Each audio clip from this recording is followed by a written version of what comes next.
11ஆம் இடம் லாபஸ்தானத்தில் குரு இருக்கும்போது உச்சம் பெற்று அந்த குரு எப்படி இருப்பார்? அதிக உற்சாகத்தை சும்மா ஜம்முன்னு கொடுப்பார். நிறைய செலவு பண்ணாதீங்க. 7ஆம் இடத்துல சனீஸ்வரர் இருக்கார். 6ஆம் இடத்துல உங்களுக்கு ராகு இருக்கார். இப்போ இவங்க என்னை கையை கட்டி போட்டது எங்கன்னா குரு பயிற்சி பலன்களை சொல்லுங்கள் சார்.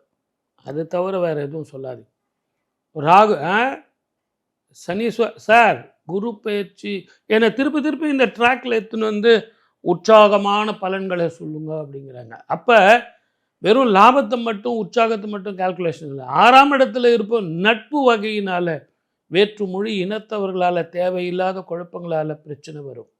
ஏதாவது ஒரு பிஸ்னஸ் அக்ரிமெண்ட் போகிறீங்க, இல்லை நீங்கள் ஒரு பெரிய ஆளுமையில் இருக்கீங்க, அடுத்தவங்களுக்கு லோன் சாங்ஷன் பண்ணுறீங்க. அப்போ அந்த டேர்ம்ஸ் அண்ட் கண்டிஷன் கீழே படிங்க. இல்லை சார் எங்கள் செக்ரட்டரி கரெக்டாக தான் போட்டிருப்பாங்க, அதெல்லாம் அவங்க கரெக்டாக பண்ணிவிடுவாங்க சார்னா, நேற்று வரைக்கும் இருந்த அந்த டேர்ம்ஸ் அண்ட் கண்டிஷன் வேறு, இன்றைக்கி மாறி இருக்கும். அதை நம்பி நீங்கள் கையெழுத்து போட்டிங்கன்னா you will be in trouble. அது லோன் வாங்குறவங்களா இருந்தாலும் சரி, லோன் கொடுக்குறவங்களா இருந்தாலும் சரி, டேர்ம்ஸ் அண்ட் கண்டிஷன் பாலிசியில் மாறி போச்சு.